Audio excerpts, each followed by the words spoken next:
and a little bit about how your organization serves in the region. So in no particular order, I'm just going to call on individuals that I see that are in attendance for this meeting, and we'll go ahead and get started with April Eady. Good afternoon, April. Hi, my name is April Eddy. I am the Development Director for Savvy Services for the Blind.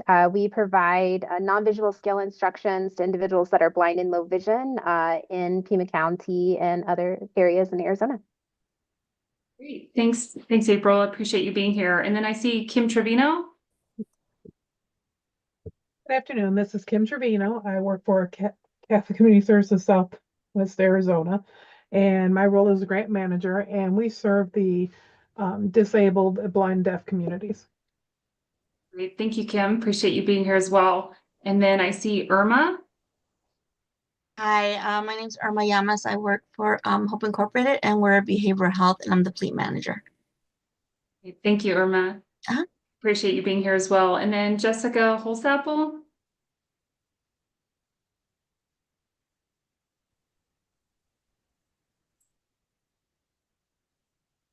I'm not sure if Jessica can hear me. Jessica, can you hear me?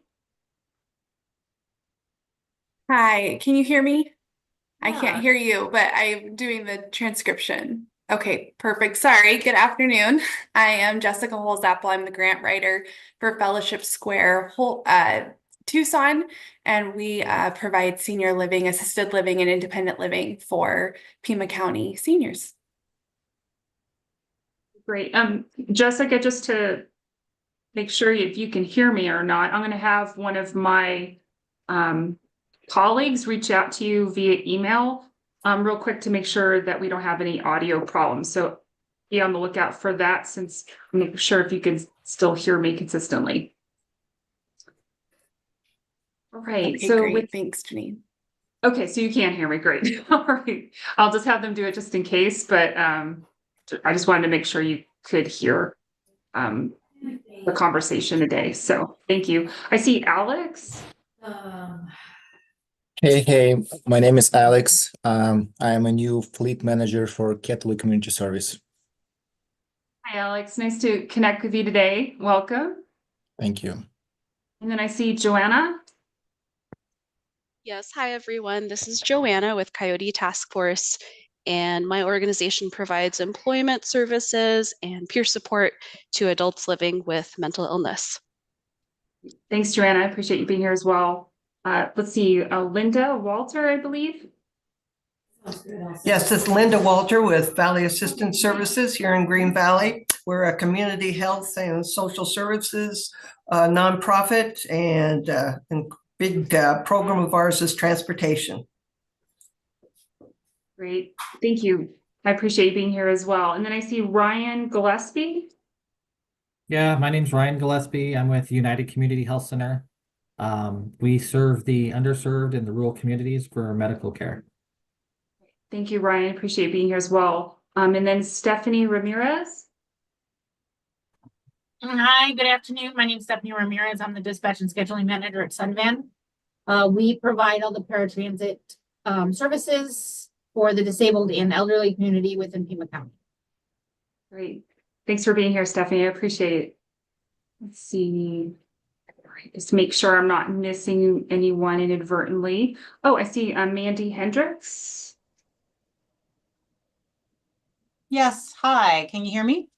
I sure can. Go ahead, Mandy. Sorry, I had another meeting that ran over. Hi, I'm Mandy Hendricks. I am with Easter Seals Blake Foundation. And then, Mandy, if you could just share a little bit about how your agency serves in the region, that'd be great. Yeah, absolutely. So Easter Seals provides service. Well, we provide a wide variety of services, but we provide services for adults with intellectual and or developmental disabilities, and we provide their transportation in all areas of our services. So day programming, employment, home services. So yeah. Great. Thank you, Mandy. I appreciate it. I see Krishana. Good afternoon, everyone. Krishana Guy, grant writer, City of Tucson Transportation Department. Thank you, Krishana. I appreciate you being here as well. And then Jackie Soltero. Hello, I'm Jackie Soltero. I am the grant admin specialist at Marana Healthcare. We serve Marana Health. We serve Marana and regions in the Tucson area. Thank you. Appreciate you being here as well. I see Sean Mangan. Hi, good afternoon. I'm Sean Mangan, the Assistant General Manager, excuse me, at Sunvan. And as Stephanie indicated, we serve the disabled community in the city of Tucson. Thank you, Sean. Appreciate you being here as well. Monica Landgrave. Hi, good afternoon. Monica Landgrave, lead planner with the Transit Services Division at the City of Tucson. Thank you. Thank you. I appreciate you being here as well. Shamara Smith. I'm Shamara. I am the transit planner at SunTran. Thank you, Shamara. I appreciate you being here as well. Let's see, Shaylin Toomey. Hello, I'm Shaylin, and I'm the executive director for a small agency, Project More. And we work with children with special needs and transport primarily children with special needs. Great, thanks. Thanks, Shaylin. I appreciate you being here as well. Steve Now. Hello, I'm Steve Nath. I'm operations manager with Hope Inc. I am Irma's assistant. All right, thank you, Steve. I appreciate you being here. Let's see if I'm making sure to don't overlook anyone on accident here. Oh, I see Mike Alexander. There we go. Mike. Sorry about that. No, Mike you're good. Alexander, Town of Oro Valley Transit Administrator. Thanks, Mike. Appreciate you being here as well. Let's see. Last quick check to make sure I'm not overlooking anyone, and we'll go ahead and move forward with the next item on the agenda if I have captured anyone. All right. Looks like we're in a good space. If anyone else joins us in the next few minutes, we'll make sure we take a brief moment to allow them to introduce themselves as well. So without any further ado, we're going to go ahead and move on to the next item on the agenda, which is the in-kind form. And for those that have participated in the Mobility Coordination Working Group meetings, this should be pretty familiar. So as you know, regional planning efforts are enhanced by recording time donated by attendees, volunteers, and participants. PAG collects data on the time dedicated to meetings and activities to apply for use as matching funds for grants and federal dollars. And if you are paid with federal dollars, this would be an opportunity for you to let us know now. You can do that either verbally or you can send me an email directly. And that's to ensure we do not count your time for in kind. So time spent in preparation for this meeting will be estimated by PAG staff who are knowledgeable of the agenda and the associated meeting materials. And at the conclusion of this meeting, the session report will automatically calculate your time spent in this meeting. And of course, time spent working on PAG or RTA initiatives, programs, and special projects may also be eligible for consideration for matching funds. So if anyone would like to go ahead and disclose verbally whether or not any or all of their position is paid for with federal dollars, we can go ahead and account for that now. Otherwise, you can send me an email privately.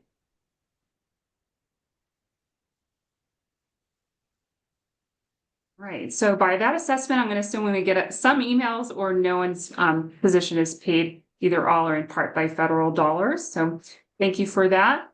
All right, we're going to go ahead and move to the next item in the agenda. So if you did receive my original email and of course some of the associated reminder emails, there was kind of some homework for you to do in preparation for this meeting. So whether you had an opportunity to do that homework or you're kind of looking at me like I didn't do my homework, you can go ahead and, if you have access to it, you can go ahead and pull up the ADOT Fiscal Year 25 Draft Coordinated Mobility Program Guidebook.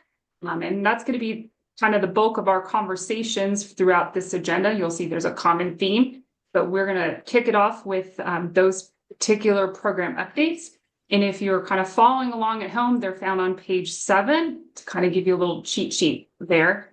So on page 7, it does annotate all the different changes that are associated with updates to the guidebook. So whenever a new guidebook comes out from ADOT, they always list the associated program updates for that particular guidebook towards the front of the document. Like you'll see now, it's in page 7. So it gives you kind of a good lens for where all the updates are listed. So you don't necessarily have to compare and contrast on your own between previous versions and the latest draft version of the guidebook.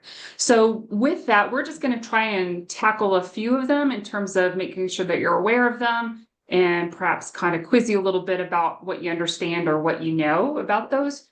So some of the things that have changed, if you're following along, you'll see is about vehicle uses. And so if you want to take a deeper dive on vehicle uses, because it is something that will show up in a site visit if you're ever selected for a site visit. All the information pertinent to vehicle uses is going to be on page 15 of that same guidebook. So if you want to kind of make notes of that, that might be helpful to you as well. So on page 15 of the guidebook, like I said, towards the bottom, it does map out what is eligible or what is permissible in terms of how you use any awarded vehicles. So just as a reminder, vehicles are to be used first for any program-related needs for which a Section 5310 award is made. And then, of course, then to meet any other federal programs or project needs. And of course, that's all provided that those uses don't interfere with the project activities that were originally associated with the funding. And of course, as a subrecipient of 5310 funds, you're encouraged to the extent feasible to also provide service to seniors and people with disabilities that are not affiliated with your particular agency, as well as to the general public on an incidental basis, if the service does not interfere with transportation services for seniors and people with disabilities. And you can kind of read all the other particulars that are associated with that. But then you'll notice that there are very specific elements regarding eligible trip purposes. And so if you receive any kind of equipment provided through the 5310 program, it may be used for all trip purposes for seniors and individuals with disabilities, but those transportation trip locations need to include either medical appointments, employment, social services and facilities, rehabilitation services, shopping, recreational and social activities, and then meals, but not necessarily meal delivery. So if you're contemplating anything in the meals space, it'll be incredibly important to get that clearance from ADOT to make sure it's in alignment with the circular and ADOT's guidelines for that before moving forward. So just a helpful reminder there. And then, of course, there are some trip purpose exceptions that are also listed on, I think, page 16, if I'm not mistaken, of the guidebook. So you'll want to kind of make note of that as well. And like I said,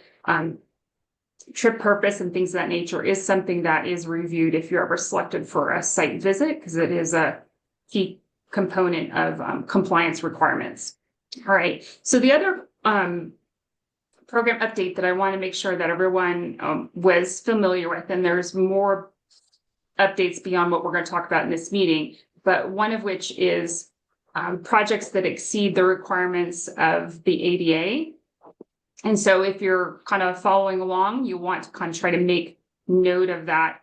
Back to the program updates page was on page 7. You'll notice that on page 8, it actually lists that public transportation projects that exceed the requirements of the ADA section has been expanded. And it actually has included 2 additional eligible activities. And you can read about those there. And it talks about the acquisition of vehicles and equipment designed to accommodate wheelchairs of a certain size or a certain weight.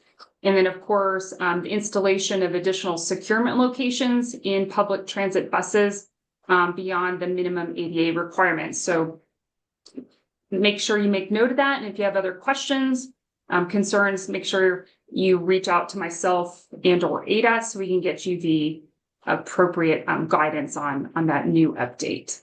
All right. So the last one that I wanted to make a note to point out to you that's also listed on page 7 is about NTD reporting. And so if you want to take kind of a deeper dive on NTD reporting in the guidebook anyway, it's going to be found on page 41, if I'm not mistaken. And so on page 41, NTD stands for the National Transit Database. And it's basically the nation's primary source for information and statistics pertaining to transit systems within the United States. So if you're a subrecipient, you're going to be required to submit yearly asset information to your 5310 program manager regarding those assets, regardless of whether or not they were procured using FTA grant funds. And I think that's one of the things that kind of trips people up is that last little tidbit. It says regarding their assets, regardless of whether or not they were procured using FTA grant funds. So take note of the National Transit Database elements that are on page 41, and you'll see kind of the bullet point list of the things that are pertinent to NTD reporting. And of course, any particulars on the format or the particular form that's going to be prescribed by ADOT, you'll want to make sure you reach out to myself or ADOT for additional clarification. So thought I would make sure everyone was aware of that. The last piece I wanted to touch on is on page 44, 45 of the guidebook, and that is regarding the vehicle sales procedure. And usually people refer to that as, vehicle disposal. So when a vehicle is met its useful life, what is the process, what is expected? And there were some specific thresholds within the overall process that have changed. So with regard to vehicle sales procedures, they've been updated in accordance with the FTA requirements. And so now when vehicles are sold and the vehicle is sold for $10,000 or less, the recipient may retain the full proceeds from the disposition. And then it goes on with additional details regarding that. So I'll let you read that for yourself. But those elements are going to be on page 44 and I believe 45 of the guidebook. All right. So with that being said, I'm going to go ahead and move to the next item on the agenda, which is applicant responsibilities. And we are going to make a slight shift in our approach for the remainder of this meeting. And it's going to be highly participative at this point versus just me being somewhat informational. So we're going to move to the next item, which is applicant responsibilities. And again, if you're following along at home, so to speak, on the guidebook, applicant responsibilities are found on page 10 of the guidebook. So when we talk about applicant responsibilities, the first question I want to kind of throw out to the group is, what's your understanding of applicant responsibilities? So when you hear applicant responsibilities, kind of you had your top 10 list, what are some things that come to mind or should come to mind? And this will be helpful whether you're, a seasoned subrecipient of FTA Section 5310 funds or someone that's kind of just new at what this program is about and just trying to kind of figure it all out. So regardless of where you are in that continuum, I think it's still helpful to be cognizant of and have a great understanding of what is meant by applicant responsibilities. So I'm going to just kind of throw it out there. When you think of applicant responsibilities, what comes to mind? I'm going to just kind of look for hands. So if you could use the raise hand feature down at the bottom of your screen, at least that's where it shows up on my screen anyway, is down at the bottom. That will be helpful to me to know who has some thoughts. And I see Michael Alexander has some thoughts. Hi, Michael, go ahead. Yeah, so you have to use the vehicle in its, the intention that you got the grant for or got the buses for. Mm-hmm. So you have to transport people with disabilities, the seniors, and general public. But you have to use the vehicle as intended. That's correct. So that's a helpful reminder. So if it's been a while since you looked at your scope of work within your Exhibit A's or your application that you submitted when you were awarded funds and you elaborated on how you were going to use that vehicle well, if awarded, those are all the things that ADOT's going to take a look at and say, okay, here's kind of what you promised if you were to receive funds for a particular asset. well, did you do what you said you were going to do, or any type of funding for that matter? So since Michael had used an example of like a vehicle, we're going to go with that example. So just be very familiar with, what is your contractual obligation? What did you articulate to ADOT that you would do if you were a recipient of funds or a particular asset? So very good. What else? What else comes to mind when you think of applicant responsibilities?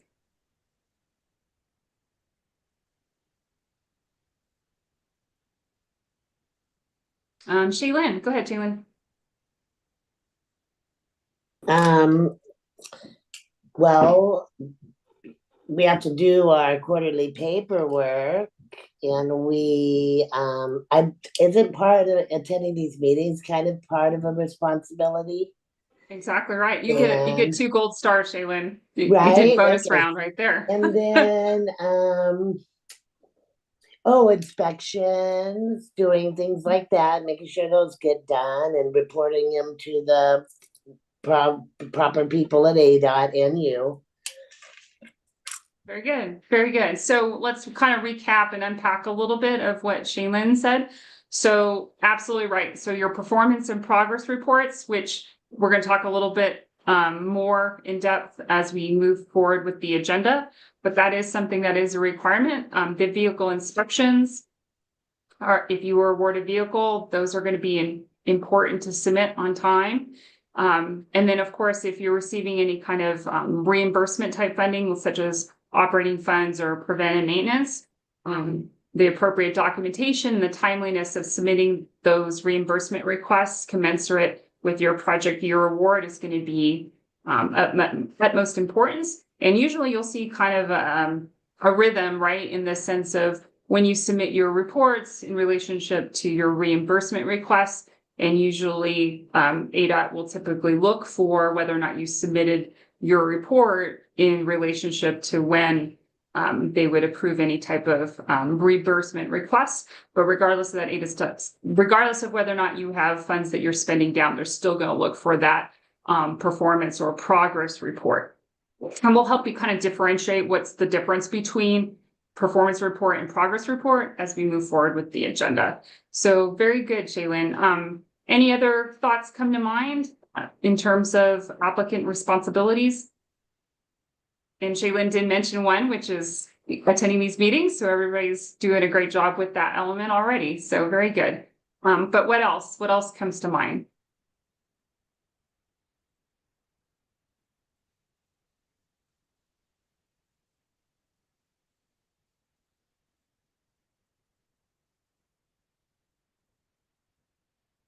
Okay, well, I'm going to kind of give you a little cheat, and that would be under vehicle utilization. Oh, I see Mike's hand up. Go ahead, Mike. Go ahead, Mike. I guess I need to unmute myself. That's okay. Yeah, so you have to do the maintenance, the annual inspections, even lift inspection and tracking it, and maintenance of your lifts. So yeah, and then You're I good. think Yeah, Shaylin responded to go that. ahead. Also, the at least quarterly reporting, your I forget what you call it, the quarterly report, the progress report you have to send off. Yeah, so there's a few others. Very good. So I think that's an important touch point, your inspections, the annual inspections, but also just all the pieces that help you prove that you're maintaining an asset in a state of good repair, right? So are you doing your pre and post trip inspections? Are you following your maintenance plan? Are you doing the annual inspections, but also maintenance and repairs on any ADA accessibility features on your vehicles? And then of course, those progress reports, and that's regardless of whether or not you received a vehicle or received some type of reimbursement type funding. Michael, I'm not sure if your hand's still up because you just forgot to deselect it, or if you had another suggestion. Well, another one, if it's not vehicle, you're asking for certain types of reimbursement. So all of the backup for that, all your receipts as to, you know, why you spent all the money on your parts or whatever it is that you're getting. We're getting reimbursement for lift maintenance, preventative maintenance. So the time, the cost, all the little parts, all that stuff for our lift inspections, we get reimbursed. So you have to go through the process of getting all the receipts. Very good, very good. Yes, so appropriate documentation is going to serve you well when you're submitting for any type of reimbursement. But of course, if you were to be selected for any type of audit or site visit, you want to make sure you have those elements in place. The other piece I would just add, and it ties in with the reports and also kind of your scope of work, is vehicle utilization, right? So a lot of agencies, when they submit their application, they're kind of forecasting out in advance how many people they anticipate serving, how many miles they anticipate driving within our region, and a whole bunch of other particulars, who they might serve in terms of, you know, socioeconomic elements, type of disability, whether it's vocational focused or employment, or, you know, a broad range or list of different types of ways agencies serve. How are you doing commensurate with that, right? Is your vehicle utilization less than what you had originally forecasted? And if so, by how much? You know, are you at risk of your vehicle kind of being considered underutilized, right? Because these are federal assets. We want to make sure we were good stewards of federal dollars, including those assets that were procured through federal dollars. So making sure you have a good understanding of whether or not your vehicle is being appropriately utilized. So just pay attention to that and make good decisions around that. And of course, communication is going to be key. One of the first things you'll see in the applicant responsibilities is it says terms and conditions within the grant agreement and communicate with ADOT staff promptly. So that's the key word, promptly. And of course, obviously communicating with ADOT staff. So some agencies are really good about communicating and communicating promptly. Other agencies are still good with communicating ADOT, perhaps need to sharpen their saw a little bit on their promptness. So just want to make sure that people are aware that communication is a really important component, keeping ADOT informed of what's going on with different assets, where you are with reporting, and making sure that if you have questions that you ask and try to be proactive in nature versus reactive. So very good. All right, we're going to go ahead and move to the next item on the agenda, which should be compliance best practices. So I know a lot of you just recently participated in a survey, a real short one that allows us to kind of decide what we hope to capture for future coordination meetings, such as this one. And one of the things that came out loud and clear was a focus on compliance best practices and being able to share resources and things of that nature. So we're going to lead that off, so to speak, with this meeting, in the sense that we're going to talk about what are those compliance best practices that we have an opportunity to illustrate or showcase in future meetings. And so in order to understand what might be considered a best practice, the first step is identifying what is meant by compliance and where do those things live.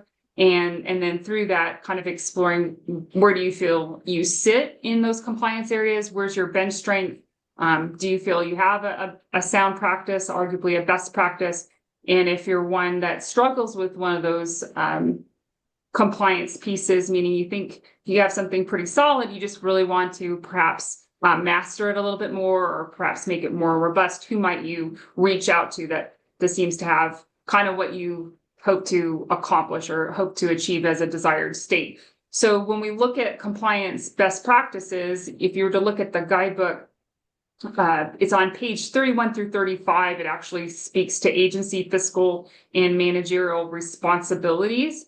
And there's a long list of elements, and I'm not going to read off all of them because some are kind of slightly out of the scope of what we're trying to solve for today. But that doesn't minimize their importance. So I would strongly encourage you to kind of start there in pages 31 through 35. And each of those elements are going to find additional information throughout the guidebook. And so as we talk about it today, I'm going to pick a few of them for us to kind of chat about.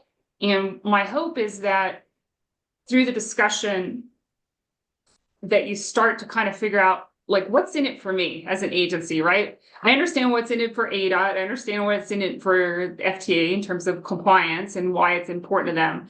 But in me doing this work, you know, what do I get out of it? Or how will it serve my agency well? How will it help serve the people that I serve well? And I think that's kind of the opportunity for a lot of agencies, kind of connecting those dots. It's really easy to see, okay, I understand it's a requirement. I understand why it's compliance. I understand what I need to do for ADOT and or the FTA.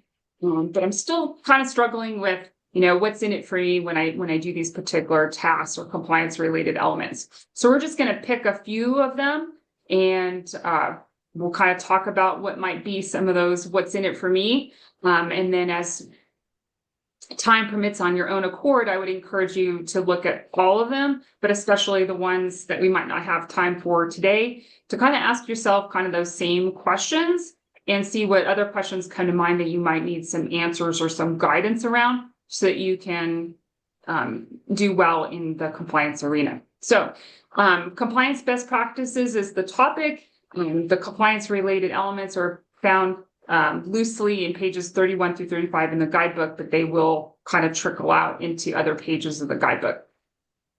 So the first one I wanted to chat with you about is your maintenance plans.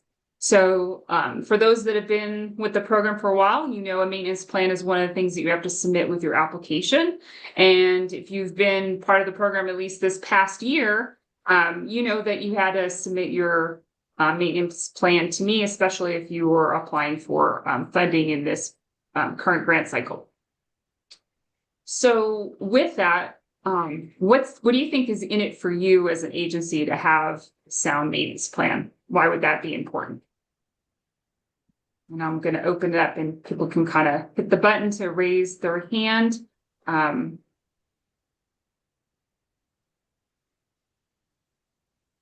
I'm just going to ask for you to be patient with me because sometimes I'm okay at seeing people's hands raised and seeing who has raised their hand. And other times I miss people. So Jackie, go ahead. Hi. So I would say that it's best practice to do this because in my situation, and Janine, I know we've had this conversation before, there could definitely be a staffing change and we are totally confused on where to go next. So I think it's good to have like those regulations in order and just a good standing between the mobility manager through ADOT. I just think it just serves everybody in the long run, just in case something happens, everybody's on the same page. Exactly right. Thank you, Jackie. Yeah, I think as you develop your maintenance plans or refine them, I'm thinking about, you know, kind of a continuity plan, like what happens if you have turnover, either just internally, meaning someone gets promoted to a different position and now you're trying to figure out how you're going to backfill it. Are you going to backfill it? Who might take on those different responsibilities, or if someone leaves the organization for a myriad of reasons, right? They found a different opportunity or what have you. Again, the same decision has to be made: is who's going to pick up that baton and keep running the race, right? So having a sound maintenance plan as part of kind of your continuity plan will serve your organization as a whole to not miss a beat. But also it can help serve the person who has to step in that role, feel like they have kind of a fighting chance in doing it well, especially if they're stepping into it and their familiarity with the program as a whole is perhaps far less than what their predecessor, if you will. So very good. A maintenance plan could be a helpful tool to encourage just better communication just with internally, but also with myself and ADOT. So whenever you feel like you need some help or some guidance around maintenance plans, don't be hesitant to reach out and we can try to kind of figure out how to give you the guidance that you need so you can be successful in that space. And that kind of ties well into, of course, pre and post trip inspections. If you're struggling with any aspect of that, what's expected, does my pre and post trip inspection meet the mark? How can I improve it? feel free to reach out for that as well. What else? What else is in it for you as an organization in terms of the compliance elements? I see a hand up, so let me see if I can capture who has their hand up. Kim Trevino. Hi, Kim. Hi, Janine. I think the best thing is with the compliance and the maintenance plans is that we are being proactive in any issues that might happen rather than reactive and being broke down on the side of the road or, some unforeseen circumstance that could be, costly or just dangerous. Very good. Yeah, I mean, we are talking about transporting people. Some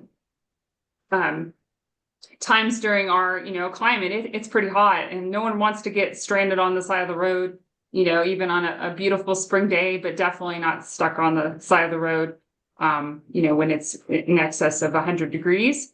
But of course, breakdowns, mechanical failure of ADA accessibility equipment can really, put a stop to providing great service. Obviously, there's safety elements in that. So just really staying on top of that is of importance.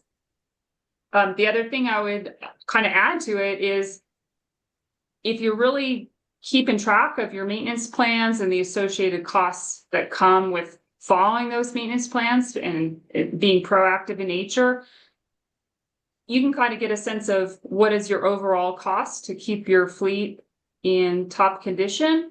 And perhaps if you weren't necessarily being proactive in the past, perhaps you were more on the reactive state and you actually really drive a strong initiative to be more proactive, you probably can actually see kind of your cost savings associated with being proactive versus reactive. And so obviously making your money go farther is an important factor for everyone, and, in terms of just being good financial stewards. But the other piece is all of that homework will pay off for when you go to apply for, potentially apply for future funding. You'll have a sound understanding of what your true needs might be, if assuming everything stays the same, but it will give you some helpful tools in your toolbox for forecasting any differences, meaning if what you expect to do is less or more than in previous years. And I see Mike's hand up, so go ahead, Mike. Just to back up what you were just talking about and Kim brought up, as an example, we used to outsource our lift preventative maintenance to a third party, and they were charging $168 per vehicle to do an inspection. They came out, every 5 months, and it was we timed it like just under 11 minutes per vehicle, but we still had bigger issues on occasion that we had to send the bus over to the vendor to fix. We got our own mechanics with ADOT's approval certified to but to inspect the lift maintenance. So it was much more personal kind of a thing. We haven't, knock on wood, we haven't had to send any of our vehicles into the vendor for any kind of repairs in a year and a half. It's all done by preventative maintenance. So we've got the grant money to repay us for our mechanics doing these reimbursements. We have all the backup to support all that. We used to apply for grants. It was just short of $10,000 annually. That's down to under $6,000 now. So a good preventative maintenance program saves you money. Good, thank you, Mike. Anyone else? I'm going to make sure I'm not missing any hands up.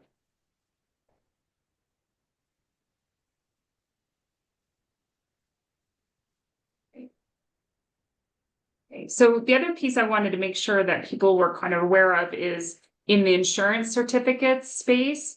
So that dialogue, if you will, only comes up every so often, and it's easy for it to kind of slip off an agency's radar. So perhaps make a note of that, kind of figure out what the rhythm is in your organization for insurance certificates and see how you can be proactive in anticipating that and planning for that, but also knowing who to update ADOT with regarding those insurance certificates.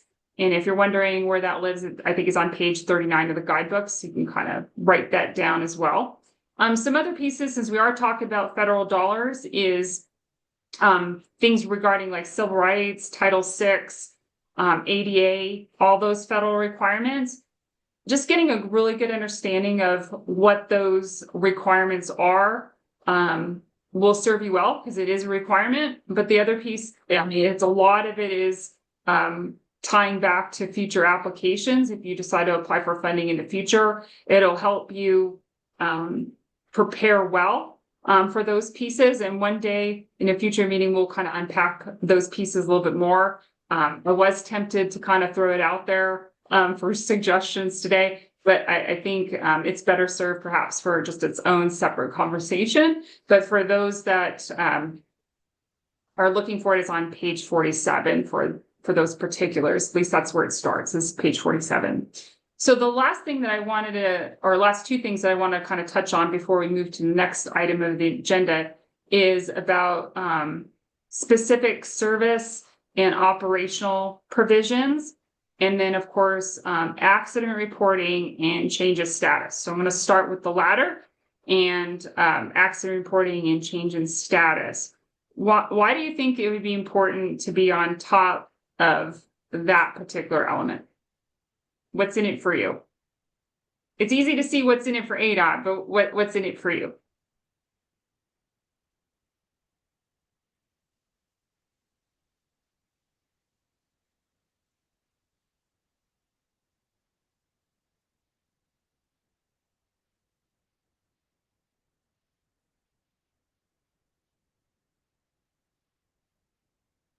So why would you want to report your accident timely ADOT? Let's start there. Why would that be important?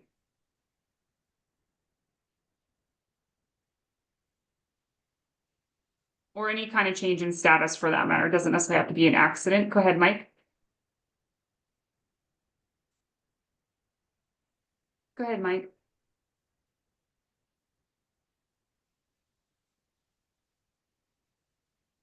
I don't know if Mike, can you hear me? I'm sitting there talking to myself. Unmute. Okay. Sorry. So when you do your reporting, your mileage reporting, you have to show why you're not using this vehicle all of a sudden for several months. So that question might come up from ADOT or whoever's asking why that is. I think it's also just a helpful reminder that you're constantly aware of where the vehicle's at and what its status is. So it brings to your mind, hey, I need to find out from the vendor where the status is. Very good. So I see Kim's hand up, and before I call on Kim, I'm just going to do a little quiz to see who knows the answers to these two questions that are pertinent to accident reporting. So the first question is, if you received a vehicle through 5310 funding, for example, and your vehicle's been in some kind of incident, accident, or casualty, how many hours from the time of the occurrence do you have to report it to ADOT? 24 hours? 48 hours. 48 hours is the answer. Yeah, very good. So it's in the guidebook on page 42 if you want to do the deeper dive. So my second question is, if the vehicle's deemed a total loss, you have to submit a whole bunch of documentation to the 5310 program manager and copy myself. And the 5310 program manager is Aubrey Perry for the PAG region. You have to do that within how many working days of the incident? And I'm not going to call on Jessica. I'm just teasing. I'm not calling Jessica. 10. 10 days, 10 working days of the incident. Okay. So on page 42 of the guidebook, it would behoove you to look at all the things that you have to submit. And one of the things is your Exhibit A grant agreement number. And I know sometimes that's something that people go, where is that? Which one was it? And they kind of struggle to find it. And when you only have 10 working days of the incident to report it, you want to make sure you know where all that information lives, which ties back into compliance, which is the topic at hand, but also record keeping and all the good things for site visits. So I see Kim's hand. So go ahead, Kim. I was just going to stress the importance of in reporting the change in status, because if you have an unuseful vehicle, if it's in an accident, or we'll say the tires were stolen off it or windows are bashed out of it, whatever, when grants are awarded and vehicles are awarded, for the status to be known that if it's a useful vehicle or not. Very good, exactly right. I know there was a season, unfortunately, where catalytic converters were kind of that hot ticket item, and they were, vanishing from vehicles, and that's, very expensive to agencies. So, being able to report when unfortunate situations like that occur, is in that space. So, yeah, very good. So accident reporting and change in status of condition, there are some exceptions, if you will, to some of those pieces. So making sure that you're aware of, what things considered an incident or an accident, which things are falling into a different category. It's going to be important to know. So very good information to be aware of. And again, that's on page 42 of the guidebook. I know we talked a little bit about, regular and major maintenance.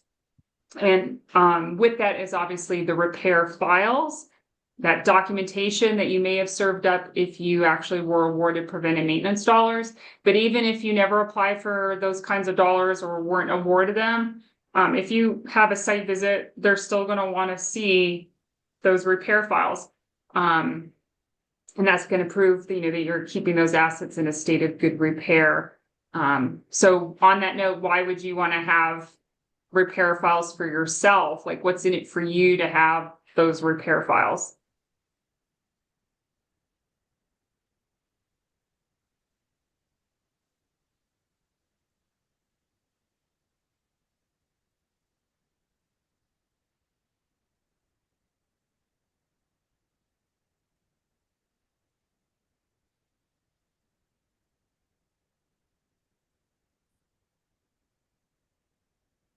Want to take a guess? Oh, I see a hand up, Mike. I'm going to guess, no, it's for history. What's going on with this vehicle? We're repairing the same thing over and over again. Is there possibly a lemon law kind of a deal? So yeah, just history. Very good. Right. So yeah, good history. What's the pattern? Where do we seem to be always spending our money with regard to maintenance and repairing vehicles? Is it isolated to a specific category, or is it isolated to a specific vehicle type, or just a specific vehicle in general? All those things are kind of some contextual clues that'll help you figure out, what are our approaches for the future, what might transpire from what we learn from this into future grant applications, et cetera. And much like Mike said, perhaps if there's some kind of like a lemon law type of element, somehow I just, drew the short straw, and this one vehicle just, it's just has a lot of problems, and I can't seem to crack the code on the why. But just kind of having an awareness of that. The other piece I would add to that is sometimes people's vehicle fleets change over time. So like maybe historically, they only use minivans, and it's only in recent time that they've been navigating both minivans and cutaways. And so those repair files, understanding what is the inherent cost of keeping a cutaway in a state of good repair, or a vehicle with a lift versus a ramp in a state of good repair, all those are really helpful insights. And those insights can also point out to you opportunities to strengthen your maintenance plans, right? And your pre and post-trip inspections, so you can be even more proactive in your approach. So all good insights to know. Those will serve you well in not only being very compliant for ADOT and the FTA, but also for you to be successful in your own right, and just be a good steward on all fronts. And a lot of that translates even to operating funds, right? Understanding how many people you transport, how many miles, how many vehicle miles traveled, all the data sets that come, especially with NTD reporting, and how does that, coincide with the overall cost for providing that service? And are you asking for the right amount of operating dollars? What are those requirements that are expected to even be eligible for operating dollars? All the different pieces, if you were to ever consider apply, those little touch points can help you make some really good decisions. So even though it's not necessarily a repair file, it's still just kind of looking at, how do you use the assets to serve people in our region? And what are the different metrics or data points that you're using to stay on top of, whether it be to reconcile your scope of work in your original application, your Exhibit A, but even just knowing with greater confidence and having a better sense of intentionality in terms of what a future grant application might look like, whether through 5310 funding or otherwise. All right, so we are going to go ahead and move to the next topic on the agenda, which is vehicle inspections. And we've chatted about this a tiny bit, just by extension of the previous agenda items. So this one, I'm still going to ask you some questions. So if you want to go ahead and start looking in the guidebook for the answers to questions I might ask you, they live on page 40 under vehicle maintenance and annual inspections. So there's quite a few things on my mind about this, and hopefully will be on yours as well. The first is the scheduling of inspections, right? So you have an annual inspection for each vehicle. So with that, there should be a somewhat of a rhythm, right? Because each vehicle, if it's due in May, it'll pretty much always be due in May, right? So you can set your watch to it. Obviously, sometimes things get slightly deviated, meaning it might shift to June or July because it's annual. It's based on when you last did the inspection. But as a rule of thumb, if you're consistent with your annual inspections, it should always live and breathe, so to speak, in the same month, which should help you be more consistent in your approach to scheduling it. So with that, we also have to acknowledge that sometimes life happens, things can trip us up. Sometimes we just can't get in with ADOT at the time that we wanted, and so we have to kind of push it back. If you're serving in a rural area versus more urbanized, there's perhaps other logistical elements that you might face that perhaps another agency in an urbanized area doesn't. Sometimes the nature of the vehicle that you're getting inspected, especially if you're choosing a third-party inspection station versus an ADOT station, there can be some complexities. So as you navigate your own approach, so to speak, to doing these annual vehicle inspections, and when I say your own approach, meaning choosing to use an ADOT inspection station or a third party, these are some of the things that you need to keep in mind so that you can plan well and so you can get them done in a timely fashion. So that is what I will say for scheduling. The other piece I would say is that ADOT gives me, as your mobility manager, a report each month that says, here's all the vehicles that are considered past due or approaching past due in the region. And then I can use that information to kind of encourage you to be aware that you're slipping to past due, or you're in good shape, or something must have happened and unfortunately now you're in the past due category, but what can we do to kind of shore that up? So I'm going to send out an email separate out of this with some opportunities for us to, as a region, to kind of hone in on this. And at the risk of sounding competitive, I would like the PAG region to be the one that doesn't get any reports that say we're approaching past due. So, so we're going to hope for that. But that takes a lot of effort on a lot of people's parts, and sometimes that doesn't come to pass unless you have a lot of support. And I want to make sure you have the support that you need. So we're going to kind of pick at that one block at a time and make sure we have a good foundation for everyone to be successful in that space, because I recognize we have agencies of all size. We have agencies serving in all different parts of the region. And there's just, like I said, different challenges that agencies face. But regardless of that, it is still an expectation. It is a compliance element, and we want to be successful in that space. So stay tuned for some emails from me on that, with some questions for you on how we can kind of tighten that piece up. The other part I was going to say is communication with ADOT and EQS. So there's a lot of agencies that are just doing amazing things with regard to being on top of their vehicle inspections, whether they do them through ADOT or EQS. So if you do it through ADOT, and you sign off on the report, who sends that report to ADOT? That's my question. If you do it at an ADOT inspection station, who sends that inspection report to ADOT EQS? Andy. Yeah, Go the ahead. ADOT EQS sends it. ADOT EQS sends it. Very good. And if ADOT EQS sends it to ADOT, do you still have to keep a record for your files? You bet. That's a question for everybody. Yes. Yes, yes, you do. Okay. Do you, as an organization, do you have to sign that form when you take it to the ADOT inspection station when it's completed?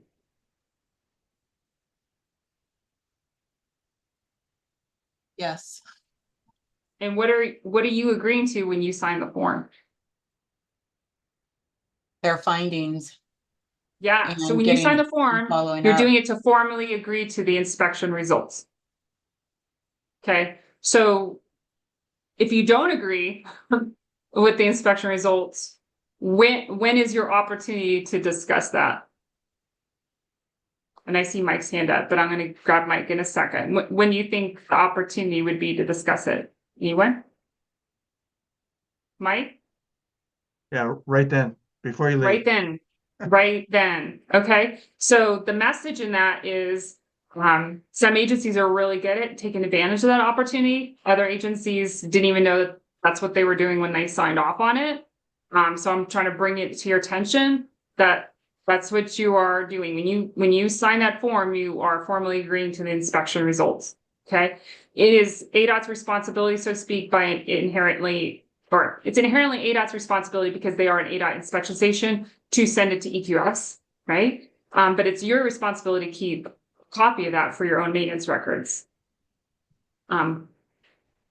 If for whatever reason EQS's database gets a little out askew and they think that your inspection didn't happen, and they send an email saying, hey, what happened to VIN number XYZ?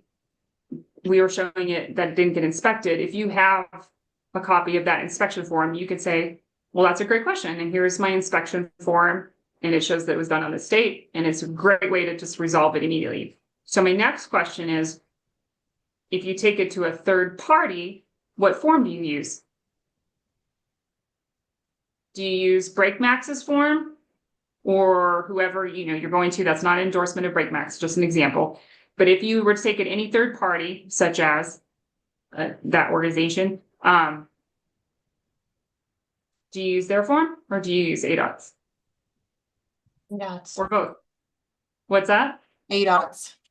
ADOT's form, right? So it's kind of a trick question, and you can find out why it's a trick question in the guidebook.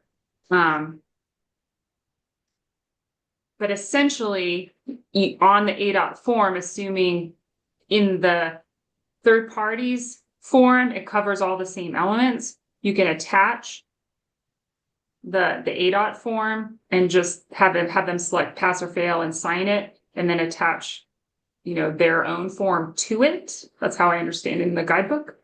However, I think the preferred and the easiest approach is just to give them the form at the third party and say, please use this one, and sign it off and check off appropriately.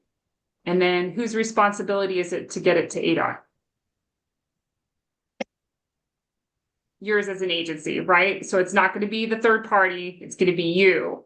And so you have to scan that document and send it to ADOT. So here's my perhaps final question on that topic.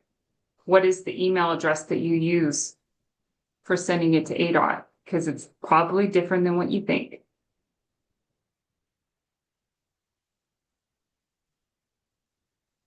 All right, so I'm gonna have you look in the guidebook and find the answer to that. And if you want brownie points, you can email me later and say, this is the email address. I'm just kidding. There's no extra points. It's just, good fun. But I do want you to know what the email address is. So I'm going to give you a little bit of time to look it up, and I'll probably send a reminder with that email address out of the guidebook for you, because it is a specific email address. All right. Let's see. Desk reviews. What is a desk review? Anybody know what a desk review is? Any ideas?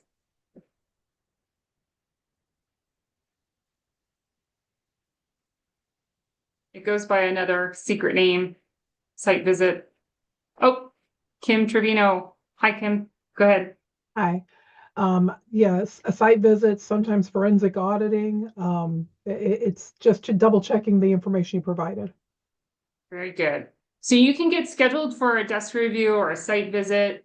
And they will look through your vehicle service records to determine whether or not there's been appropriate use of the vehicle. They'll look for underutilization, of course, within that. And then they're going to look for other things in terms of like, did you take proper care of the vehicle, right? Does it look like you followed your maintenance plan at the intervals that you stated? Did you follow OEM guidelines? Did you do the annual inspections? And then based on the inspections, did you do the repairs? Did you do them on a timely fashion? Did you submit it to ADON on time? Like, there's a lot of things that come with that, which is why we spent quite a bit of time on the compliance piece, because I think it's important to know because they intersect with one another. So very good.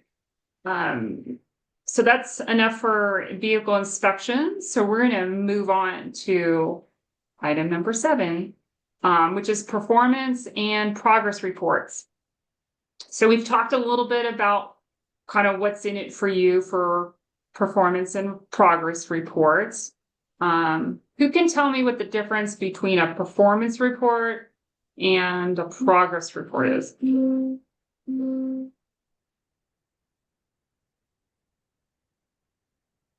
ideas?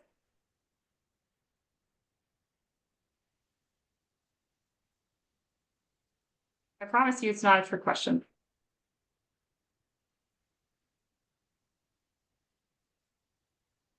Who knows what a performance report is? How about that? We'll start with that one.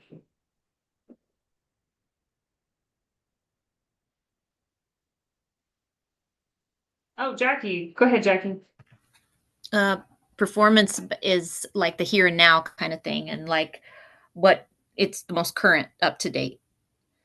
Whereas progress is more like an ongoing sort of thing that you're working on as an agency.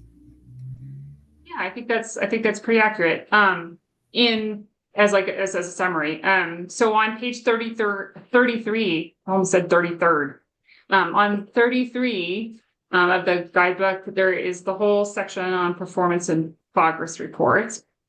And so regardless of your funding type that you've ever received, you're going to submit one of those. And so there's kind of these urban legends, myths out there about progress reports. So I want to make sure everyone makes sure that they read the guidebook and know what is really stated in the guidebook and not rest in either outdated information that might have lived, in the guidebook back in, 2001. But it's actually pertinent to the 2025 guidebook. And understanding kind of what is meant by a performance report versus progress, and which one do you have to serve up on a regular basis. So the vast majority of those that receive funding through 5310, considered subrecipients, will submit performance reports. So it's to the point made a moment ago by Jackie is you're kind of just sharing the current state or status of things, like how are we doing for this most recent quarter? What have we accomplished in terms of passengers served, miles, things of that nature that are in that particular form for performance reports. Progress reports, well, let me put a pause on that. Performance reports are typically specific to capital and operating projects, right? Which is almost all of our projects, if you want to kind of compartmentalize them. The vast majority fit under what's considered a capital project or considered an operating project. So if you've received funding for either of those, you will definitely be submitting a performance report. Progress reports are specific to agencies that receive mobility management funds. So progress reports kind of say like, okay, you decided in your application that you were going to try to accomplish X, Y, and Z with mobility management dollars, and you said you were going to accomplish all of these things between this state and this state. How are you doing in meeting that scope of work that you mapped out, right? You know, are you on pace for what you said you were going to accomplish? And what are the results so far, if applicable, right? So it's kind of giving ADOT a progress update in your ability to execute what you said you would execute if you were awarded mobility management funds. Performance report says, okay, we understand you have a vehicle, you're using it in a myriad of ways, and we know you're using it because we either awarded you a vehicle or we gave you operating dollars to support the use of a federally funded vehicle. Tell us how you're doing in using either the asset or those operating dollars. So performance reports is the vast majority of subrecipients. Occasionally we'll have an agency that has to do both a performance and a progress. But again, make sure that you're familiar with what is expected of those reports. If you need additional clarification on that, it's found on page 33. All right. The one thing that I did want to kind of circle back on, or not, it's kind of circling back, but it's more in this other part of performance and progress reports, is if you, under capital, like if you were receiving preventive maintenance or receiving operating dollars, you're going to submit reimbursement requests. Well, within expense reimbursement, also on page 33 of the guidebook, there are some very specific guidelines about when requests are due and when they have to be submitted by, and especially if the grant agreement date is coming to a close, how many days post grant agreement can you submit things? So you want to make sure that you understand how all of that works in relationship to not just the grant agreement date, but also relative to whether or not it was like a year 1 project award or a year 2 project award. So make sure you understand those components. Again, it's on page 33 of the guidebook, and feel free to reach out if you have any questions. The last reminder I have on performance and progress reports is every time that you fill one out and you send it to ADOT, you should be mentally thinking to yourself, okay, I just submitted this. Where am I sitting in relationship to the scope of work that I originally submitted as an applicant? Are we on pace? Are we behind? Are we plateauing? If you're submitting reimbursement requests, which in some instances go in tandem with the progress reports, am I expending down those funds in a timely manner? Does it look like I will expend them appropriately? You know, am I on pace to expend them appropriately? How am I doing with my documentation for those? Has it been a struggle? Has it been pretty easy? Do I need to reach out to ADOT for help because they seem to be harder than they probably should be? I think there's a learning curve component. Can I reach out to another agency to see how they do it as like a best practice? Each time you submit one of those, it should open your eyes to opportunities to be successful in other spaces, whether it be successful in coordinating with another agency in terms of best practices, providing an opportunity for you to share your own best practice, but definitely opening your eyes to where you're excelling and where you might not feel like you're where you want to be with regard to compliance, and then also being successful in future applications or a site review. All right, so the last thing that I wanted to point on for performance progress reports and for vehicle inspections, this is not in the guidebook. What I'm going to say, it's not in the guidebook, but I'm going to strongly encourage you to do this, okay? So for progress and performance reports, it is in the guidebook that you're encouraged to copy your respective mobility manager, because there are agencies who apply for funding in multiple regions throughout the state. So that's why I have to say your respective mobility manager. But for vehicle inspections, at least my understanding of the guidebook is not necessarily a requirement that you copy the mobility manager, when you submit your vehicle inspection reports. But I'm going to encourage you to do that for a couple of reasons. One is in case ADOT asks a question and says like, hey, do you know if so-and-so's organization has submitted their progress reports or where they're at with their vehicle inspections because our database is showing X, Y, and Z. It allows me to very quickly advocate for you and say, oh, yeah, I have a copy of it right here, and I can answer their question. And it doesn't necessarily need to, go any further because they got the question that they needed, they being ADOT. In the same breath, it allows for me to kind of get a sense of who seems to have kind of their practice down, like they're consistent in their reporting, being on time and thorough, and then who seems to be falling towards slipping past due if we're talking about inspections, or I haven't seen their quarterly report yet. So this way I can send out a friendly reminder. So this way you don't get behind the 8 ball, so to speak, on those, and then wake up one day and a year has passed and you're kind of scratching your head like, can't remember if I sent my quarterly report in, right? And maybe there's been turnover in your organization and now you have to go through old emails and it can be just really hard. So allowing me to kind of help you with that can be a good place to be in. I don't want to rest in making it all my responsibility. That's not necessarily my message, but if copying me on it allows you to feel like you kind of have someone on your side, you're welcome to copy me on those. All right. Let's see. Any thoughts on performance and progress reports or suggestions on how you've been successful on those before we move to the next item on the agenda?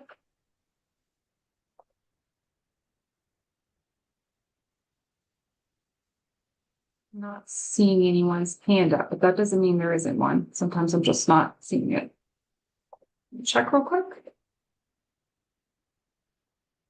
All right, so I'm going to go ahead and move to the next item on the agenda, which is adjournment. But before we adjourn, I just wanted to say thank you so much for investing time today for our mobility coordination working group meeting. It's great to see so many people in attendance for this meeting. My hope is that as we move forward with these meetings, we can continue to increase the level of engagement. We can make the meetings more meaningful to you, which is why I appreciate those that did participate in the survey that was sent out. And you'll see some additional particulars from me on that in terms of the direction forward and opportunities to provide feedback.